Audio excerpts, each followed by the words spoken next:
What can you learn from a guy who's won more than 30 awards for creative marketing campaigns? Well, I think the answer is plenty. And hello and welcome. One of those topics we'll get to today will be maximizing your marketing spend. But I know Cliff's got a deep well that we can draw on for a little bit of a chat. Hey, welcome to Thought Leader Conversations. My name is Roger Corville, and this little crew at Virtual Venues sponsors these.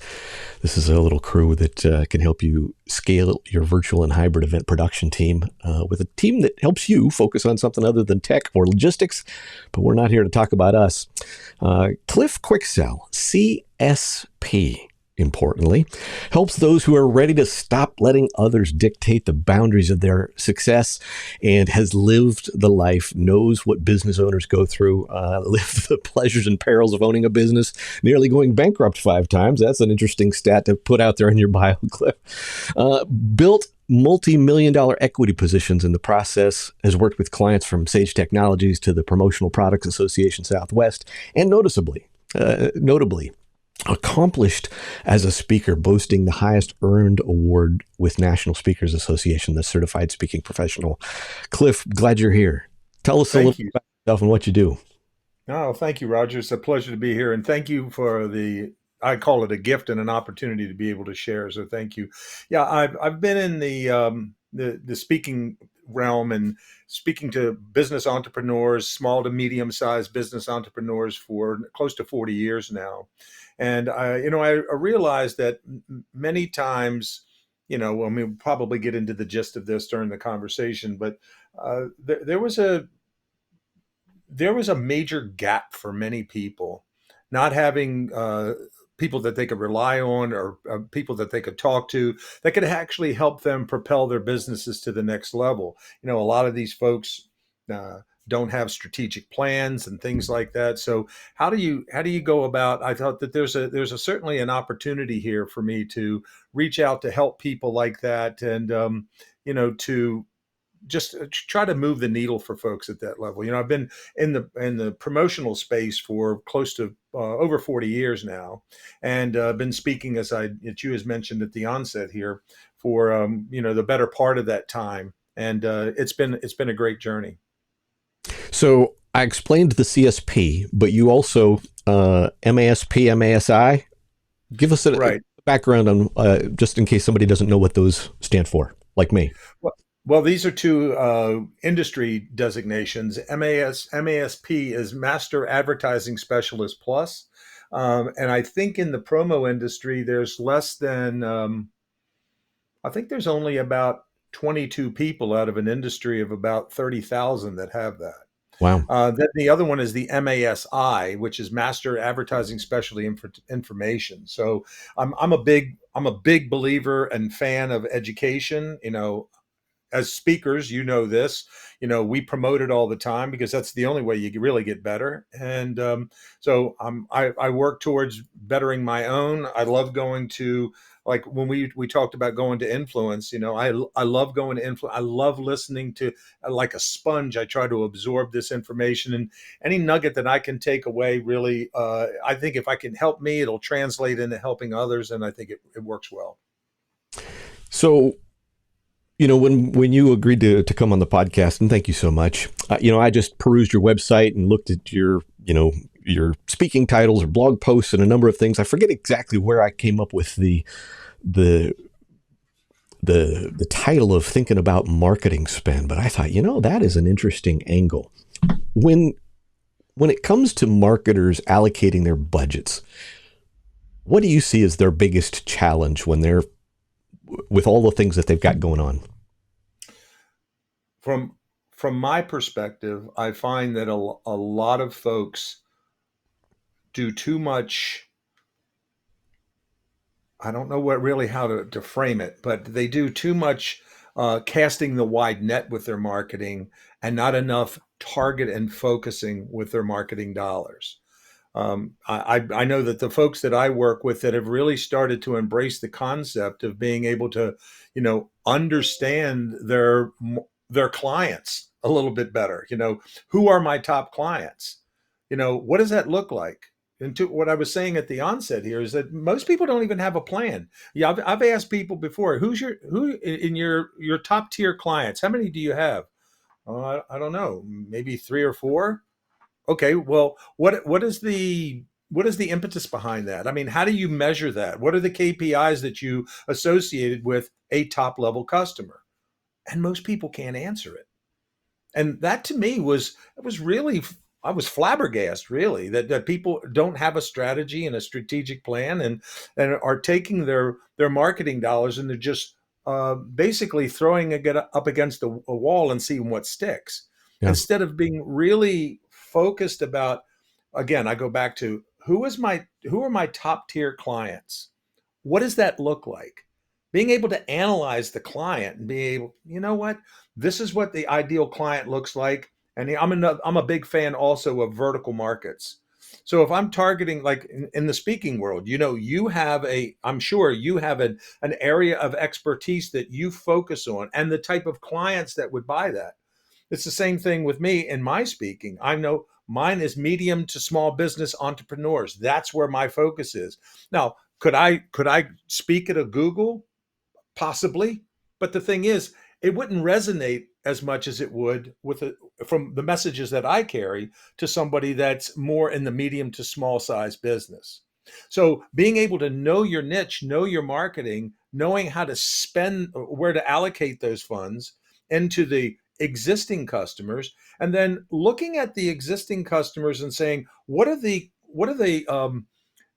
metrics involved in it? What is the demographics, the size of the company, who's the target, and how do I find prospects in the same space so that I can allocate those marketing dollars to try to get more business of like type customers instead of just doing this broadcast, like I said, casting a wide net approach, which generally sometimes brings in the little fish and sometimes the big ones. But if you have to be, I think you have to be mindful. If you're out there fishing and you bring in one like this and you don't follow up with it, guess what? It can tarnish and hurt your brand. So it's better for me to be able to use the correct bait to go after the right people that I want to target. And therefore, I want to be able to allocate those marketing dollars appropriately. I love you bringing up just the demographic and psychographic profiling.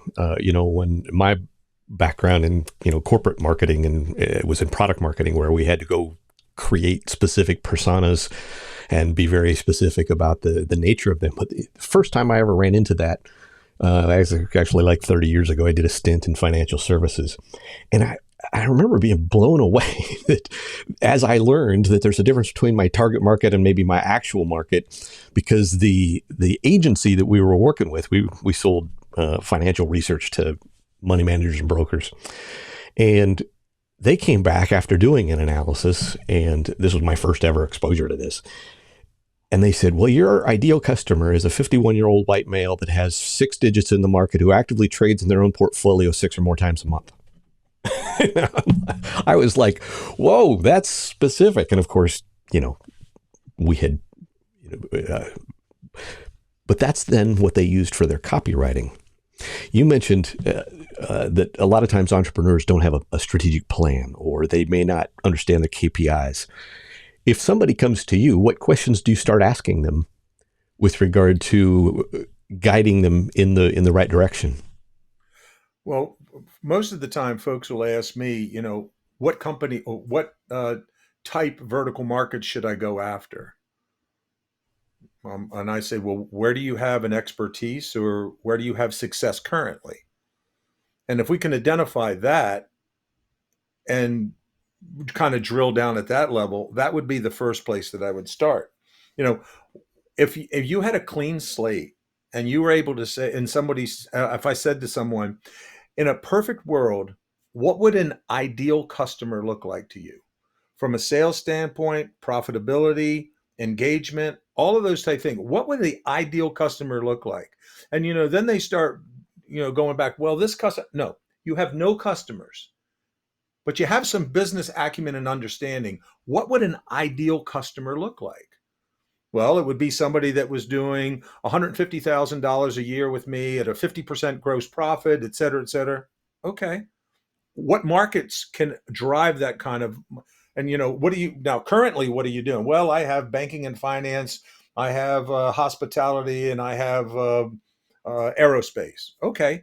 So of those, let's try to target those markets that fit those profiles. I don't want you targeting somebody that's going to place, one order with you a year where you might get a $4,000 order, but you're churning through the same information and whatnot, or the same work as you would to get the $100,000 piece of business.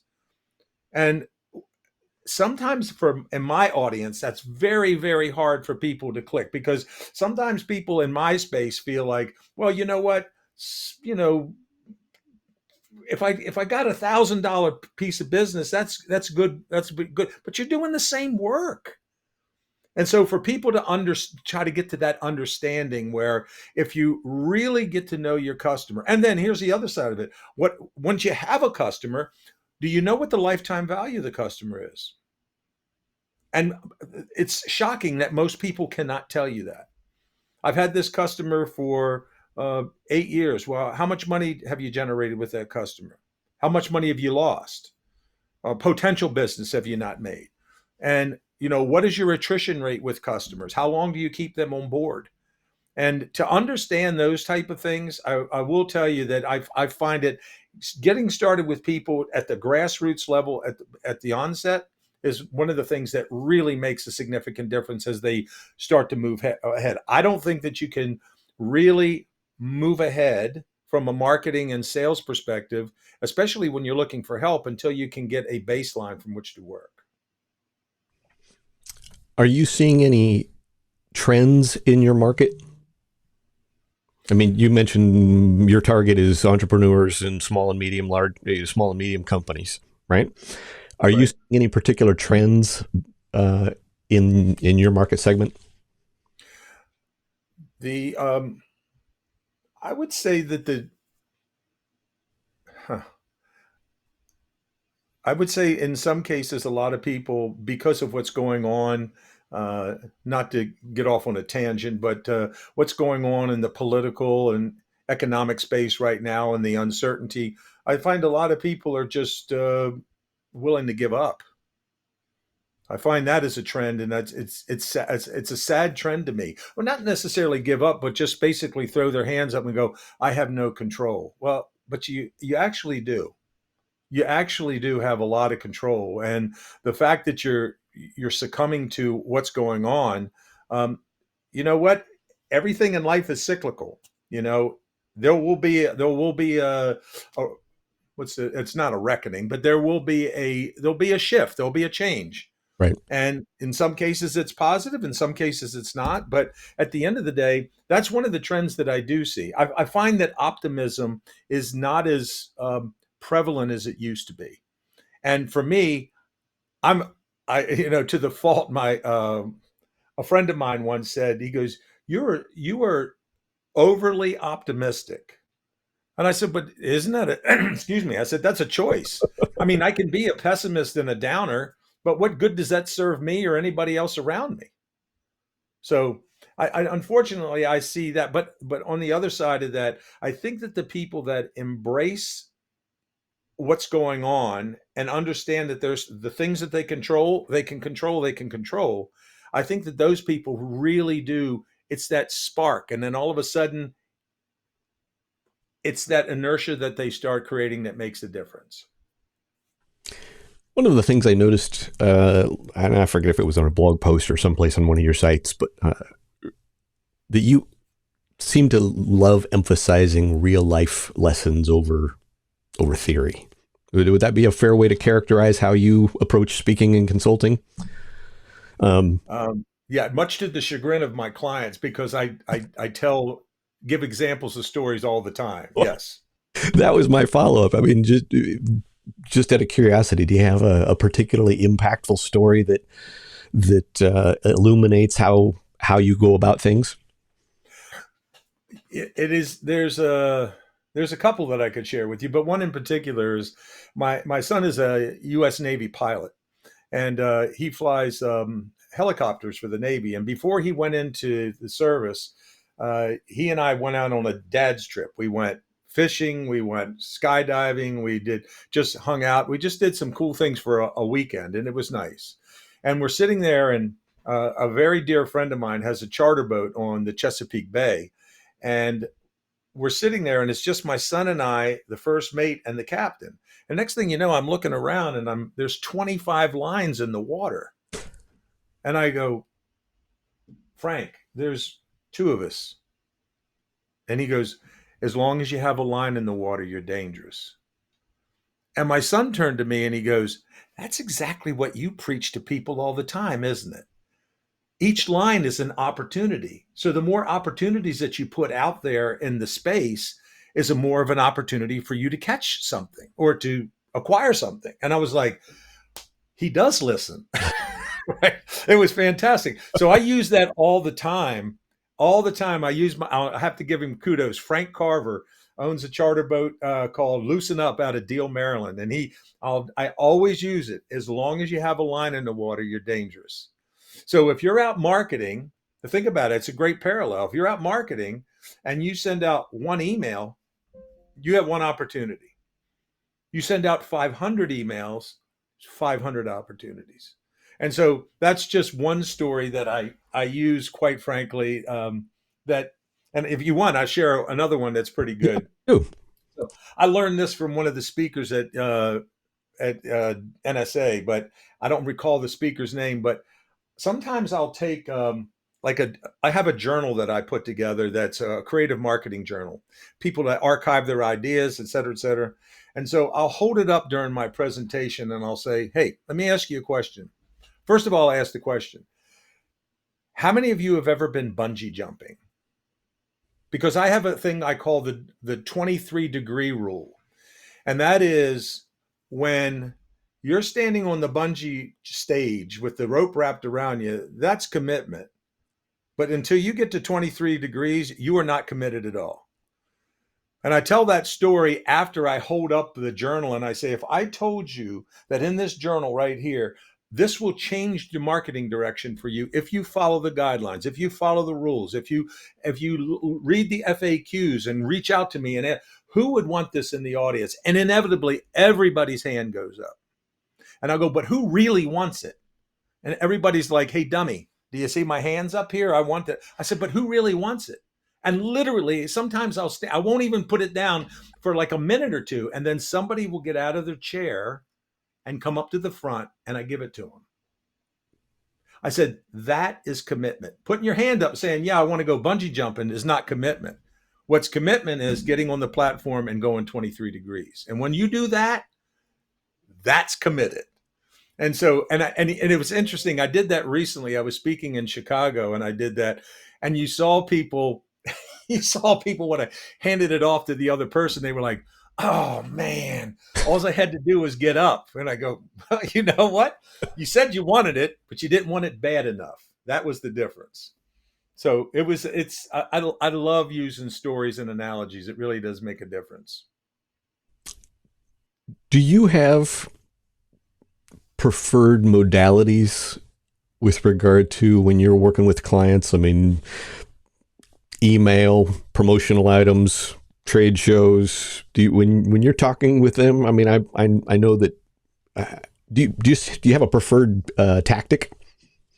No, I think that there's and I don't want this to sound corny, but I think that I'm a martial artist, and I when everybody else was walking out of the Karate Kid going, oh, that was corny, I was sitting there going, boy, there was a message in there, right? When he was telling him, you need balance, you can't do it one way, you have to have balance, and I believe in that wholeheartedly. I believe email, if it's appropriate, doing trade shows. I'm really big into the AI space right now. I mean, I'm doing things for my business with a partner of mine that will probably revolutionize the promo industry as we know it, but from an AI standpoint. But creative marketing, that's really where I started and I thrive about doing dimensional marketing that is relatable, that is actionable, that when people get it, it's like things that they don't ever see.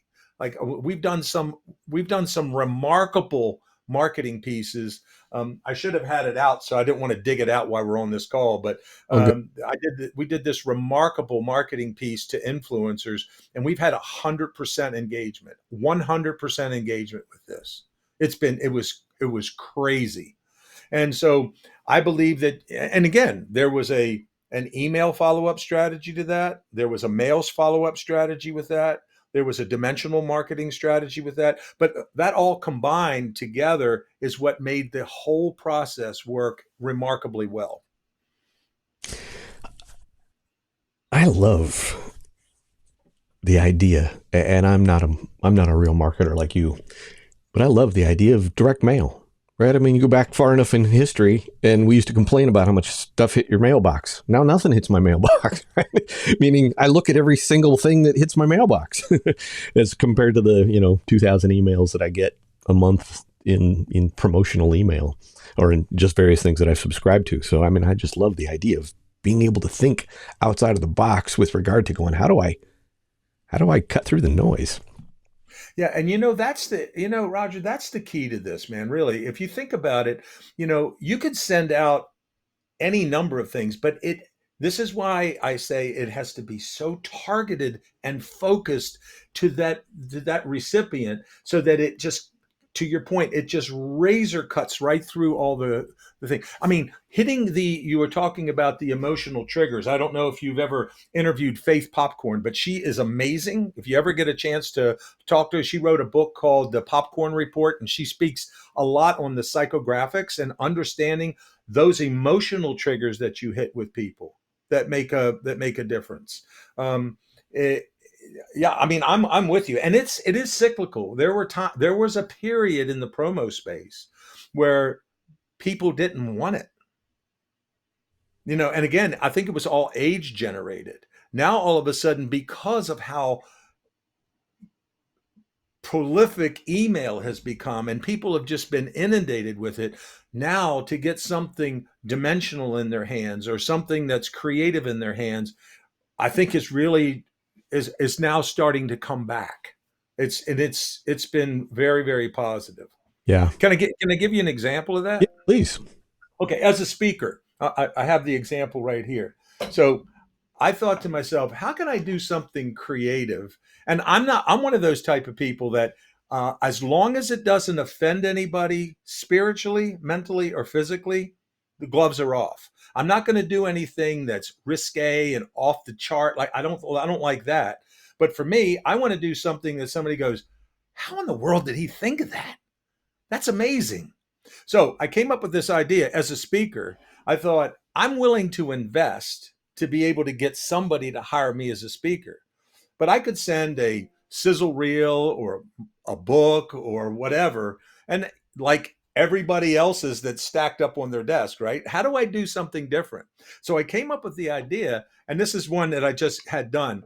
But I created a box, and it basically says, um, I want you to sit down and look yourself in the eye and ask yourself this question.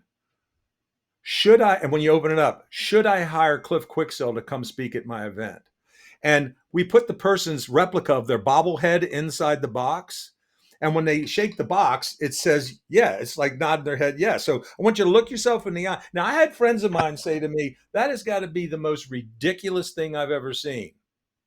Okay. I've sent like 8 of them out, and I got 4 speaking gigs from it. If you think it's stupid, I'm going to keep doing it just like that.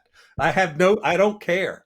Again, and here's the emotional side of this is nobody's going to throw that out with their likeness on a bobblehead and their name on it. No, they're not going to do it. And the thing is, people in the marketing aspect, and I'm all about taking calculated risks, but I want to do things that are different. I want to do things that are unique. I want to do things that my competitors that speak in the same space that I am, I don't want the person that hires that speaker to go, "Oh, I want John over here as opposed to Cliff." I want them to say, "I want Cliff." That's my job. That's how I eat. That's how I feed my family, Right. right?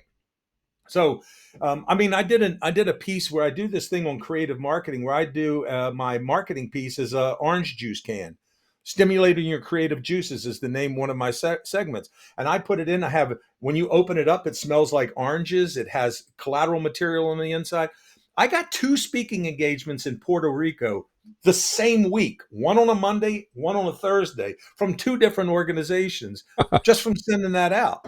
And the woman that did the introduction for the sales and marketing executives of the Caribbean, she spent 10 minutes introducing me at the audience, showing the piece. These were all to creative marketers. So, again, it's one of those things to your point that I think it really does resonate with people when you're willing to step out of the box a little bit and do things that most people would be afraid to do. I've seen even some creative things in the world of virtual events, like a client once who had a big launch, and they had targeted 100 analysts and journalists, and they sent them all an electric guitar. and they were cheap guitars. They were $100 or something like that.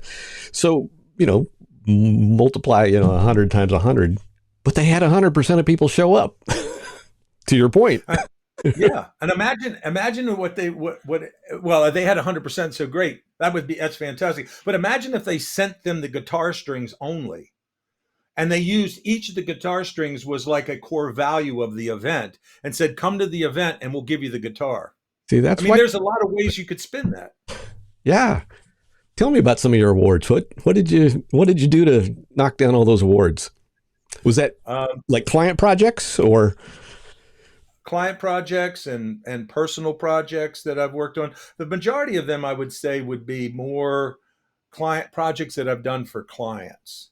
Probably, I mean, to date, I think I've won. I think that bio that I had was a little wrong. I've done over 50 right now. Wow. Um, so, and they vary. I did one for a guy. Unfortunately, I wish I had it available. I could show it to you, but I did one for a well, like this one I told you about.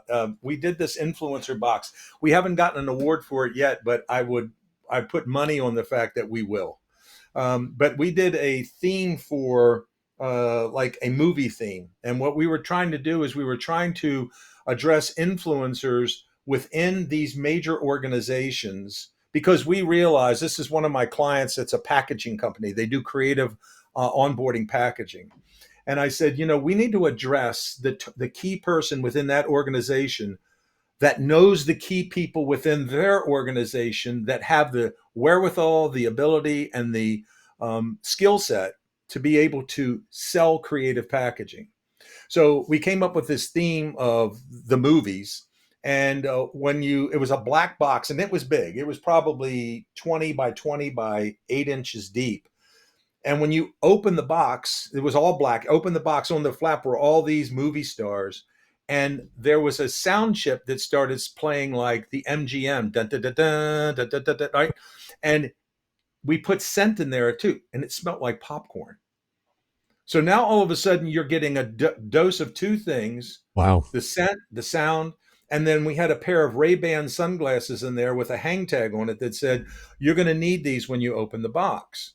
You take the tray out, and maybe somebody put the sunglasses on or didn't, I don't know. But inside was another box that basically said, "We want to congratulate you on your starring role." And when you open the box, there was a video screen in there that streamed of me saying, "Hey, Roger, I bet you're wondering what this is all about. Why am I getting this video?" And I told a little story, back to the story part.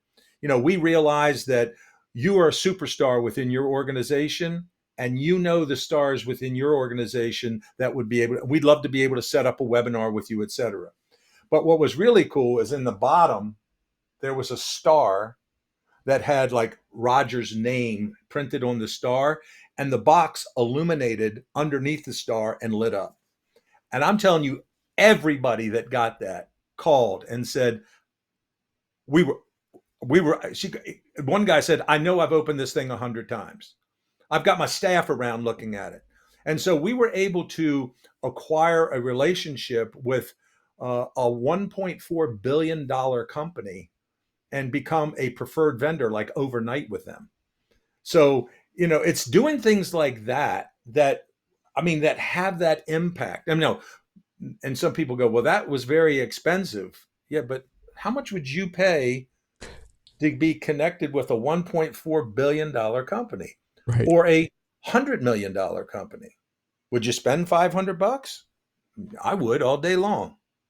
So anyway, just Yeah. just a Well, couple and of you things. got my brain spinning because I've been, see, next month will be 25 years in this space, but I'm just, my brain spinning back to various things, clients who have done something dimensional. Now they haven't been $500 boxes, and I mentioned the guitars, um, but Adidas sending out swaths of cloth, meaning because they were like going to do a dog and pony show for the next season's shirts and clothing, so they sent out physical things. I've seen lunch and learns. I've seen people send out chocolate, et cetera, et cetera. But nothing quite as. So Roger, for your space, for instance, I had a friend of mine that sent out mini safes to everybody that was going to be on the call. And they said, when you get on the call, we'll give you the combination. So they were actually able to do a live onboarding right there where people would open up and the different things that they had inside. That's creative. That's fun. That gets people engaged. I love, because, a line or a way that I've taught virtual presentation skills for a long time is don't connect to, connect through, right? And think about the physicality of a person sitting there, right? It's maybe that's just taking a break and having people stand up and stretch or something like that. But I've actually worked with clients where they hired a DJ and got people dancing and I'll be darned. literally had a dance party, etc. But I love, you got my brain spinning. I love thinking about how I could put something in their hand so that their dimensionality is more than just a computer screen, right? So that there's some physical thing. I worked with FedEx at one point where they were sending out binders, and it was for employee onboarding. But they sent out physical binders with candy and pen to write in and stuff like that, so that even though the whole thing was virtual, there was a physical dimension to the experience somebody had while they were sitting at their desk. So I know that's in a way probably nothing special relative to the kind of thing that you're thinking about, but No, don't discount that. I think that's. I think you know what? Probably not as much as you, but I probably do 20, 30 Zoom calls a week. Nobody does that. Nobody does what you're suggesting that I've seen. Very few. Imagine if you were able to do that. How would that? I mean, I'm sure there's statistics on it. That level of engagement. How much better would the learning be? How much more would the retention be from the learning? I was teaching a voice exercise at one point, and I had people stand up. And so they could do this breathing exercise, so they could learn diaphragmatic breathing as part of this particular exercise that I was teaching them. I had one lady type in, she says, "I'm in a Starbucks," and everybody was looking at me weird, but I did it anyway. Hey, And it added some levity because I'm reading out people's names and dialoguing with the audience even when it's large. And everybody jumped in and started dialoguing too, meaning responding to what she was talking about, and it was fun. You're right, not a lot of people do it. I mean, and so there was, I forget the space. quote. There was a gentleman from IBM that once said, and I wish I knew who it was. He said, if everybody's doing it a certain way, go the other direction. And I believe that if no one is doing that, why not try it? Why not try it? I think that what you just said there, that opened up some ideas for me as well on ways that I can make mine more engaging, a lot more engaging. So anyway, thank you for Well, that. one of the challenges, I mean, all we do is virtual event production, right? I mean, I say we, I still have my own independent speaking business, but I work part time for virtual venues, and most of it's corporate, and that's okay. It's information transfer and whatever. But one of the core challenges, particularly that marketers face, is that people have been enculturated into passivity, meaning if they show up to the live event, much of the time, if not most of the time, they've just been enculturated to just passively listen. And one of the challenges people have sometimes is getting people to actively participate, right? Active learners remember your message better than passive learners do, right?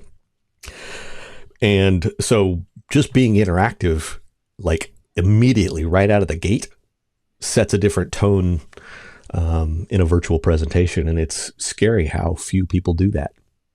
So let me ask you a quick question because that's interesting. I had a friend of mine that used to work for, I think it was GoToWebinar or whatnot, and he was saying to me that they have some back end analytics. I don't know if it's true, but he says where they can actually determine whether or not somebody is passively listening or actively involved. And I was like, how do they do that? He goes, there's algorithms that they have.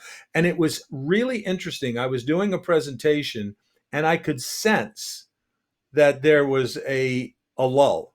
And he said, here's the thing. When I looked at the analytics, when you got to that slide, you spent 8.5 minutes on that. And you could actually see the engagement level just drop. What great information to know that I need to keep it tight and I got to go through it to keep people engaged. So are My there analytics like that are out there?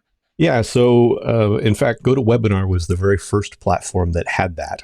And what it would do is it would detect the active application on the end user's computer. So if you clicked, away from GoToWebinar and opened up email, it would now register that your seat as inattentive. And there's a few platforms that have that kind of thing now, but yeah, I mean, in fact, for me, that's one of the reasons why I've always recommended people use a whole ton of slides. Use way more slides because here's an exercise for you. Watch 10 minutes of any form of television and count the number of camera cuts, which is like when it changes from this camera to this camera or changes scenes, right? Uh-huh. And so I did that once with a documentary on public television, and it was 301 camera cuts in 10 minutes. So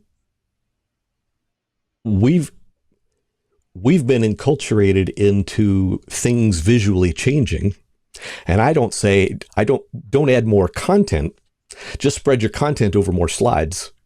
We'll keep that rate of visual change up. Now, it doesn't have to be every 3 seconds, but the point Right. is that, what we do in person and, you show up with 10 slides or 30 slides or whatever you got going, take some of those slides and just explode them out and say, hey, I could take that one slide and turn it into 5 slides and just keep the visual changing more quickly. Now, speaking 80 of visuals, or 45-minute presentation. So that's interesting. 20, So 30. for visuals, I know that most slide decks, if you're using slides, should not be a lot copy heavy. So are you a big believer in using visuals like photographs and things like that to really drive the message? Yeah, I'm not a purist because, like you, I serve corporate people, but remember that the brain sees text on a slide as an image before it kicks into reading mode, right? Now, the challenge with text heavy slides is that you can read 4 to 7 times more quickly than I can speak, and that increases your cognitive dissonance. But we digress. No. I mean, from a marketing standpoint, I think it's excellent. I mean, look, marketing is about pushing a message, right? Right. And if I can make that, if I can use less, if I can have more impactful information being absorbed, that's better for me. My message is going to stick at that point. Right. So Do you use PowerPoint? Or I mean, when you speak in person, or how do you do your thing? I use PowerPoint. I try to, but you've opened up something for me because typically I like keeping it smaller amount of slides and I use a lot of graphics. So like an image. If I'm talking about, like I do an opening about the story I told you about lines in the water. Right. Okay, I have a picture of the back of a boat that has like 20 fishing rods in there, so I can have that up there with one or two words. And I use PowerPoint more for me as a trigger. When I see the image, I know what I need to talk about, and then I can elaborate on the messaging. But I'm thinking that and again, but you've given me something to think about here. So I'm a presentation I'm doing tomorrow. I may go back and redo the whole slide deck. Well, for me, this was just me, trying to figure stuff out creatively, not unlike you, right? I mean, the old adage was, oh, you should, have a slide every 2 minutes or something like that. I'm like, well, that's not psychosocially. Somebody sitting in your virtual audience is having an experience that's a lot more like watching television than a physical being in an in-person seminar, right? So what does television do? So I actually went and looked at some of the primary research that came out of like film schools on, like for instance, they studied. There was a study that came out of UCLA or USC's film school that looked at the way attention was captured in all of the blockbuster movies going back like 70 years, right? Gone with the Wind and Jaws and, Star Wars, etc. And they actually found that there was a similar technique that was used to bring people's attention back to the screen, because there's no such thing as 100% attention. And it was called they called it a moment of urgency. And that could be something that triggers the brain, right? It could be a loud noise. It could be a flash. It could be something. But and I forget the scientific word for it. But it's like, how well can you actually pay attention to something, even if you want to? And the answer is nobody can pay 100% attention. And oh, by the way, my webinars are not like Peter Jackson producing Lord of the Rings. So I'm like, okay, what do I have to do for a moment of urgency to bring someone back? And because to the point that you rightly made, if your message doesn't get through, you're wasting your breath. Right. Yeah, that's it's here you were kind enough to have me as a guest on your platform, and yet I'm walking away much richer than I was when I started. So thank you for that. That's amazing. Well, you know what? We're a little company, right? There's only a dozen of us. And we play in an industry with a lot of really big people, big clients, or big companies. And we thought, what do we do? We have a really killer team who really knows their stuff. And we know a lot of people. So let's just start having conversations. and it's been really fruitful. But the point, and the people that listen, right? I mean, we don't have a huge audience, but I mean, the people that listen like the fact that we're just having a conversation, right? You're not making a presentation. And I very much want to say, hey, quicksellspeaks.com, click Quicksell. But that point of authenticity is why all of our clients are super long term.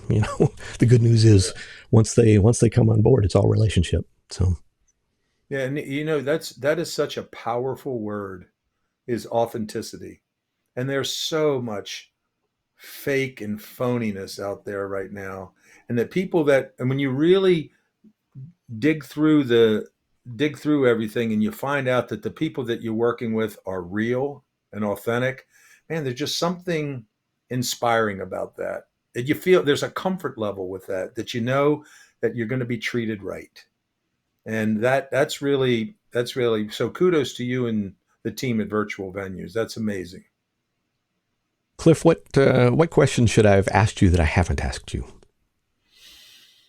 The one that I get all the time. Bring it. Cliff, is Quicksell really your last name?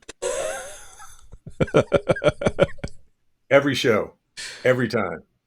So to put everybody's because a lot of the big thing is credibility is important. And if you start going in and I'm a sales and marketing guy and your name is Quicksell, come on. Most people think I changed it, but I did not. Born and raised with it. I love it. Any final words for our audience? And in there, besides that primary website that I've got up there, quicksellspeaks.com, any other ways that you prefer to be connected with? People can connect with me directly on my mobile phone, 301-717-0615, or you can connect with me on my email at cliff@quicksellspeaks.com. I have a weekly blog that I do called 30 Seconds to Greatness that I've had some really good traction with that. And you know what? I'm as to the point about what I would say to your audience, and that is, um, yeah, you said it. You want better business, be authentic with your marketing. And I think that you're going to get not more business, you're going to get the right business with that. And I think that's key. That's a good word. Yeah. The right business. Yeah. Cliff, thank you so much for taking a little time today. Roger, it's such a pleasure meeting you and getting to know you. So, and thank you for everything. And thank you for this gift and the pleasure to do this. Well, it's mutual. You're a pro, and so I'm very thankful for you spending a little time with us. And we thank you here at Virtual Venues for spending a little time with us. Thanks again to our sponsor today, Virtual Venues, where you can instantly scale your virtual and hybrid event production team. We'll catch you on the next episode of Thought Leader Conversations.